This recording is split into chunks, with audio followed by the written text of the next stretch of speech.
رحمۃ اللہ علیہ نے امام نے ان کی رہنمائی فرمائی ہے۔ آج یہاں پاکستان کے اندر بھی آپ جانتے ہیں کہ تحریک پاکستان میں بھی نوجوانوں کا کردار تھا، نوجوان بھی قائد اعظم علیہ رحمت کے گرد اکٹھے ہوئے تھے۔ یہ دوسری بات ہے کہ وہ جو ہدف 1940 میں 23 مارچ کو اقبال پارک میں ہدف متعین کیا گیا تھا، جو ہی پاکستان بنا، ایسے لوگ ہماری حکومتوں کے اوپر آ گئے جنہوں نے اس ہدف کو چھوڑ کر اپنے مقاصد پورے کرنا ضروری سمجھے، اور آج تک ہم اس کا شکار ہو رہے ہیں۔ آج اس بات کی ضرورت ہے پاکستان کے اندر بھی کہ نوجوان اپنی زندگی کے مقصد کو سمجھیں۔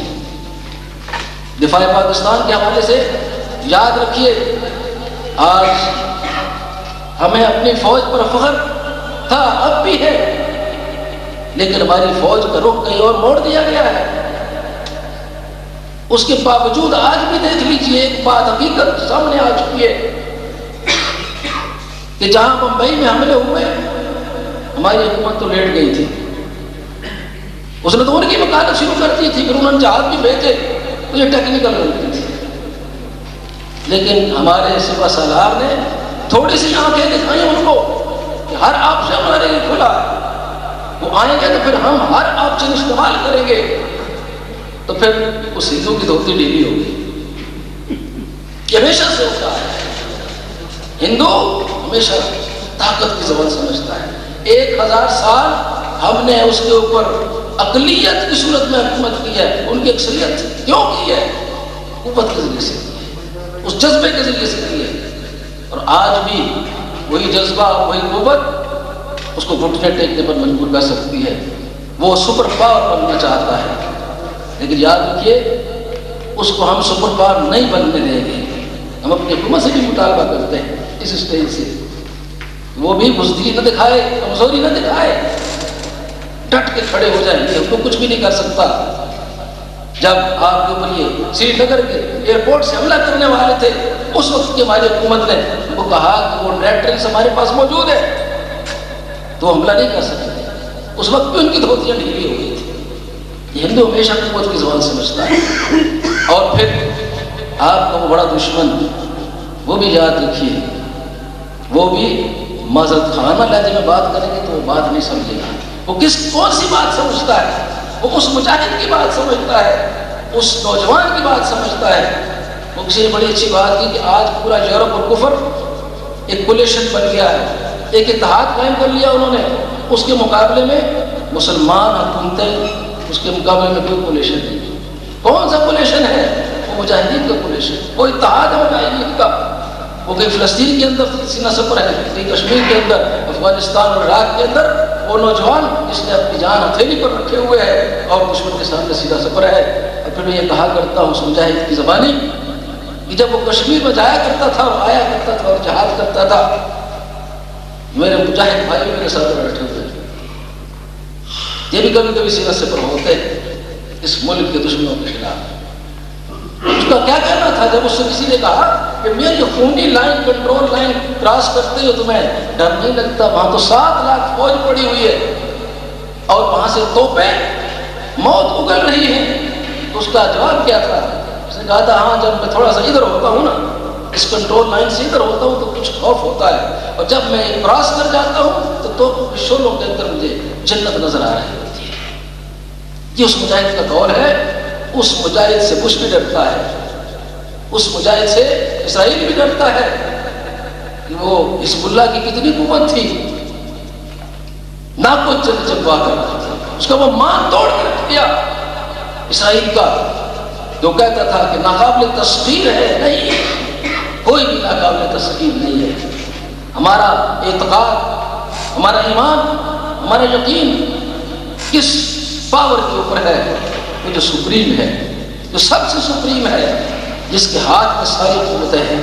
نوجوانوں، اپنے اس رب پر بھروسہ کر کے اٹھو۔ جہاں ہمارے وہ بھائی اس قتال کے اندر، اس جہاد کے اندر شریک ہیں، وہاں ملک کے اندر ملک کا دفاع کرنا بھی یہ بھی جہاد ہے۔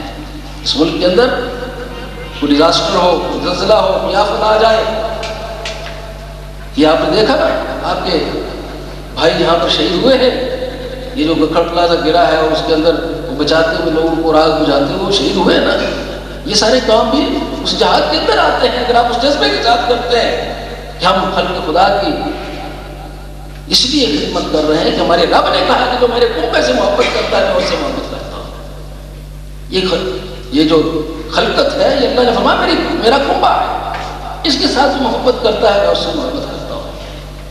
تو آج جہاں پر میں سمجھتا ہوں کہ جہاں سرکاری ادارے نہیں پہنچ سکتے وہاں پر جذبے والے جوان پہنچتے ہیں اور وہ شہید ہو جانے کے لیے تیار رہتے ہیں، خون دینے کے لیے بھی تیار رہتے ہیں، زخمیوں کو اور متاثرہ لوگوں کو، اور ان کو نکالنے کے لیے، موت کے منہ سے بچانے کے لیے ان کو اپنا خون بھی پیش کرتے ہیں، اپنا مال بھی پیش کرتے ہیں، اپنا وقت بھی دیتے ہیں، ان کی صلاحیت بھی لگاتے ہیں۔ پاکستان پاسبان یوتھ آرگنائزیشن، وہ جو میں نے آپ کو میڈکو والی بات سنائی نا، تو بات اصل میں یہی ہے کہ ناکامیوں ہی سے آدمی سیکھتا ہے۔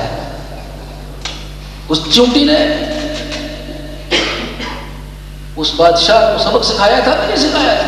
جو شکست کھا کے بھاگا تھا اور ایک غار کے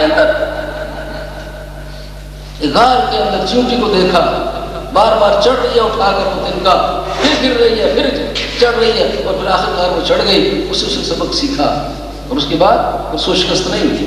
تیمور لنگ کا واقعہ تو آپ نے سنا ہوگا، پڑھے لکھے لوگ ہیں آپ، میرے نوجوان ساتھیوں، آپ کے اندر جذبہ، اور میں تو یہ کہا کرتا ہوں کہ اللہ تعالیٰ ہمارے نوجوانوں کے دلوں کے اندر جذبہ جہاد اور شوق شہادت مجزل کر دے، اور ہمارے بزرگوں کے دلوں کے اندر یہ جذبہ پیدا کر دے کہ وہ اپنے نوجوانوں کو تیار کر کے جہاد کے اس میدان کے اندر نکالنے والے بن جائیں۔ کہاں ہے وہ مائیں جنہوں نے محمد بن قاسم کو پیدا کیا تھا؟ کہاں ہے وہ مائیں جنہوں نے خالد بن ولید کو پیدا کیا تھا؟ اور کہاں ہے وہ مائیں؟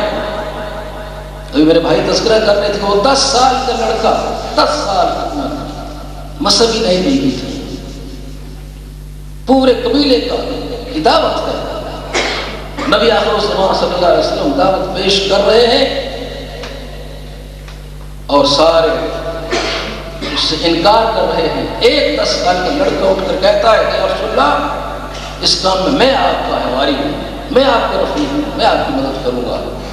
اور وہ ابو لہب کہتا ہمارے کے ہنستا ہے، پھر سارے ہنستے ہیں کہ لو جی یہ 10 سال کا لڑکا، اس کی ٹانگیں جو ہیں وہ کمزور ہیں، اس کی آنکھوں میں آشوب رہتا ہے، یہ اس کی مدد کرے گا، اس معاملے میں یہ انقلاب برپا کرے گا۔ اور پھر آپ نے دیکھا انقلاب برپا ہوا کہ نہیں ہوا؟ بات کیا تھی؟ انہوں نے اپنے کان اس ناکامی کے لیے بند کر دیے تھے، کامیابی کی طرف بڑھتے چلے گئے۔ مکہ کی زمین بنجر ہوئی، طائف میں جا کر پتھر کھائے، پھر واپس آئے، پھر قتل کے بھی فیصلے ہوئے، اللہ کی مشیت ہے، اس کا ایک طریقہ کار ہے۔ پھر وہاں سے نکلتے ہیں، نوجوانوں کی ایک فوج تیار ہوتی ہے، پھر آپ دیکھتے ہیں آپ 18-19 سال کا وہ نوجوان عمار بن یاسر رضی اللہ تعالیٰ عنہ کہ جو خود اس حق کو تسلیم کرتا ہے اور اس کے ذریعے سے اپنے پورے خاندان کو مسلمان کر دیتا ہے، اور اس خاندان کو جب کہ وہ سولی کے اوپر لٹکے ہوتے ہیں، ایک عورت ہم کہتے ہیں نا بڑی کمزور ہوتی ہے، 2 اونٹوں کے ساتھ اس کے عذاب بنے ہوئے ہیں، ابو جہل تماشا دکھا رہا ہے، وہ 18-19 سال کا نوجوان اس عورت کا بیٹا عمار بن یاسر وہ جکڑا ہوا ہے اس ستون کے ساتھ، اور ان کے باپ رسیوں میں جکڑے ہوئے پڑے ہیں، اور وہ اللہ کی بندی حضرت سمیہ رضی اللہ عنہ 2 اونٹوں کے ساتھ ان کو باندھا گیا ہے کہ ادھر چلے گا کہ ادھر چلے گا، ان کے ٹکڑے ہو جائیں گے۔ اور وہ بیٹا بھی کہتا ہے کہ اماں جانا کیا ہوگا؟ تو اماں کیا کہتی ہے کہ بیٹا کیا ہوگا؟ ایک اونٹ ادھر چلے گا، ایک ادھر چلے گا، میرے ٹکڑے ہو جائیں گے، مجھے اس کی فکر نہیں ہے، مجھے اگر فکر ہے اس بات کی کہ یہ میری کیفیت دے کر کہیں تیرا ایمان متزلزل نہ ہو جائے، اس ایمان کو پختہ کرنا ہے، اس یقین کو جس کا اظہار وہ اللہ کی بندی اس سولی کے اوپر کر رہی ہے۔ جب وہ بشار کہتا ہے کہ چھوڑ دے اپنے رب واحد کو اور لات اور منات کو اپنا رب بنا لے، تو وہ کہتی ہے کہ ابو جہل یہ تیری کبھی بھی آرزو پوری نہیں ہوگی۔ اور پھر جب وہ کہتا ہے پرچھا مار کے ہلاک کر دوں گا، اس کا جواب کیا تھا کہ میرے خون کے ایک قطرے سے لا الہ الا اللہ کی سنائیں اٹھے گی۔ میرے دوستوں یہ جذبہ آپ پیدا کرنا ہے، یہ جذبہ آپ کے اندر پیدا ہو گیا، یہ باقی دنیاوی چیز ساری ہیچ ہے، پھر آپ اپنے اس ہدف کو حاصل کر کے رہیں گے، اور وہ ہدف ہے آپ کے رب کا راضی ہونا۔ آپ کا رب راضی ہو گیا تو آپ کو کسی چیز کی ضرورت نہیں ہوگی، یہی سب سے بڑی کامیابی ہے۔ میں آپ سب کا مہمانوں کا بھی شکر گزار ہوں کہ آپ نے ایک بہت لمبا وقت یہاں پر بیٹھ کر گفتگو سنی، اور میں یہ امید کرتا ہوں کہ بہرحال آپ جذبہ لے کر اٹھیں گے اور اس کام کو سر انجام دینے میں کوئی دقیقہ فروغ گزاشت نہیں کریں گے۔ اللہ تعالیٰ ہم سب کا مناصر ہو۔ ربنا آتنا فی الدنیا حسنۃ وفی الآخرۃ حسنۃ وقنا عذاب النار۔ ربنا افرغ علینا صبرا وثبت اقدامنا وانصرنا علی القوم الکافرین۔ اللهم اهدنا فيمن هديت وعافنا فيمن عافيت وتولنا فيمن توليت وبارك لنا فيما اعطيت وقنا شر ما قضيت فانك تقضي ولا يقضى عليك وانه لا يذل من واليت ولا يعز من عاديت نستغفرك ونتوب اليك تبارك ربنا وتب عليك۔ اللہ جو ہماری نوجوان طاغوت کا مقابلہ کر رہے ہیں، اللہ ان کو مزید استقامت بھی عطا فرما، اور ہمیں اللہ توفیق عطا فرما، ہم ان کی مدد کو پہنچ سکیں، ہم اپنا فرض ادا کر سکیں۔ اللہ یہ ملک ہم نے تیرے نام کی سربلندی کے لیے لیا تھا، اے اللہ اس ملک کے اندر اپنے پاک قرآن کے قانون کے نفاذ کے راستوں کو آسان کر دے۔ رب العالمین جو رکاوٹیں ہیں ان کو دور کر دے۔ اے اللہ جو لوگ اس ملک کو طاغوت کا مسکن بنانا چاہتے ہیں، اللہ ان سے جان چھڑا۔ اے اللہ جو لوگ اس ملک کو تیری نام کی سربلندی کا مرکز بنانا چاہتے ہیں، اللہ ان کی ہمت اور ان کی اس جذبے کو دوچند کر دے۔ رب العالمین مسلمانوں کو اتفاق اور اتحاد نصیب فرما، کشمیر کے مسلمانوں کو ظلم سے نجات عطا فرما، افغانستان، عراق، الجزائر، شیشان، جہاں بھی مسلمان دنیا کے کونے کونے میں ظلم کا شکار ہے، اللہ ان کو ظلم سے نجات عطا فرما۔ اے اللہ ہماری حکومت کو یہ توفیق دے کہ اسلام کے حوالے سے کام کر سکیں تو کر جائیں۔ اللہ اگر ان کو توفیق نہیں ہے تو ہمیں ان سے جان چھڑا دے، ہماری تیرا نام سربلند ہو۔ ربنا وآتنا ما وعدتنا على رسلك ولا تخزنا يوم القيامة إنك لا تخلف الميعاد۔ صلی اللہ تعالی علیہ وسلم۔